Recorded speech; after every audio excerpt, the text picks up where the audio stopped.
ಇಲ್ಕಲ್ ಹೊರವಲಯದಲ್ಲಿ ಕುರಿ ಮೇಯಿಸಲು ಹೊರಟಿದ್ದ ಬಾಲಕನನ್ನ ಶಾಲೆಗೆ ತಂದು ಬಿಟ್ಟ ಮಕ್ಕಳ ಆಯೋಗದ ಅಧಿಕಾರಿಗಳು.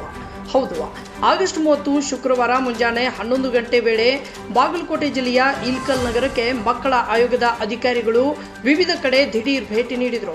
ಈ ವೇಳೆ ಅಲ್ಲಿನ ವ್ಯವಸ್ಥೆಗಳನ್ನು ಪರಿಶೀಲಿಸಿದ್ರು. ಇನ್ನು ಕಂದಗಲ್ ಗ್ರಾಮದ ರಸ್ತೆಯ ಮಾರ್ಗವಾಗಿ ಹೋಗುವಾಗ ಬಾಲಕನೊಬ್ಬ ಕುರಿ ಕಾಯುತ್ತಿರುವುದನ್ನು ಕಂಡು ಆ ಮಗುವನ್ನ ತಮ್ಮ ಬಳಿ ಕರೆದುಕೊಂಡು ಅವನನ್ನ ಆತ್ಮೀಯವಾಗಿ ಮಾತನಾಡಿಸಿದ್ರು. ಬಳಿಕ ಆತನನ್ನ ಶಾಲೆಗೆ ಹೋಗುವುದನ್ನ ಬಿಟ್ಟು ಕುರಿ ಯಾಕೆ ಕಾಯುತ್ತಿದ್ದೀಯಾ ಅಂತ ಕೇಳಿದ್ರು. ನಂತರ ಅಲ್ಲಿಯೇ ಇದ್ದ ಕ್ಷೇತ್ರ ಶಿಕ್ಷಣಾಧಿಕಾರಿ ಜಾಸ್ಮಿನ್ ಕಿಲ್ಲೆದಾರ್ ಅವರಿಗೆ ಬಾಲಕನನ್ನು ಶಾಲೆಗೆ ಸೇರಿಸುವಂತೆ ಆತನ ಪಾಲಕರ ಮೇಲೆ ಒತ್ತಡ ತನ್ನಿ ಅಂತ ಹೇಳಿದ್ರು. ನಂತರ ಬಾಲಕ ಇಲ್ಕಲ್ನ ಅಲ್ಲಂಪುರ್ ಪೇಟೆಯ ಕೊರವರು ಸರ್ಕಾರಿ ಪ್ರಾಥಮಿಕ ಶಾಲೆಯ ವಿದ್ಯಾರ್ಥಿಯಾಗಿದ್ದು, ಆಯೋಗದ ಸದಸ್ಯರು ಬಾಲಕನನ್ನ ಶಾಲೆಗೆ ಕರೆದುಕೊಂಡು ಬಂದು ಅಲ್ಲಿನ ಮುಖ್ಯ ಗುರುಗಳ ಜೊತೆಗೆ ಮಾತನಾಡಿದರು.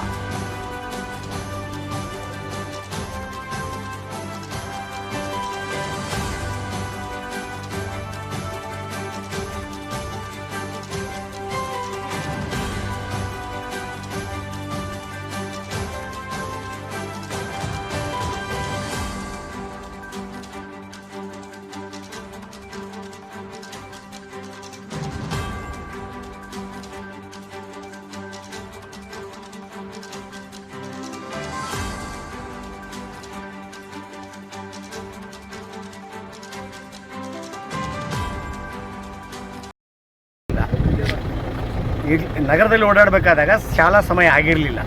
ಈಗ ಶಾಲಾ ಸಮಯ ಆಗಿರೋದ್ರಿಂದ ಶಾಲೆಯಲ್ಲಿ ಇರಬೇಕಾಗಿರ್ತಕ್ಕಂಥ ಮಗು ನಮಗೆ ಇಲ್ಲಿ ಅದು ಒಂದು ನಗರ ದಾಟಿ ಒಂದು 2 ಕಿಲೋಮೀಟರ್ ಅಂತರದಲ್ಲಿ ಸಿಕ್ಕಿರೋದ್ರಿಂದ ಶಾಲೆಗೆ ಹೋಗೋ ಪಾಸಿಬಿಲಿಟಿ ಕಡಿಮೆ ಅಂತ ನಾವು ಗುರುತಿಸಿದ್ವಿ ಸರ್.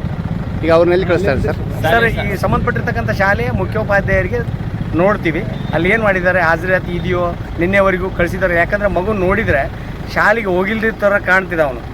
ಅದು ಏನಾಗಿದೆ ನೋಡ್ಕೊಂಡು ಮುಂದಿನ ಕ್ರಮ ತಗೊಳೋದಕ್ಕೆ ಇಲಾಖೆಗೆ ಶಿಫಾರಸು ಮಾಡ್ತೀವಿ. ಮಗುನ ನಾವು ಶಾಲೆಗೆ ಮುಖ್ಯವಾಹಿನಿಗೆ ಕಳಿಸ್ತೇವೆ. ಸರಿ ಸರ್.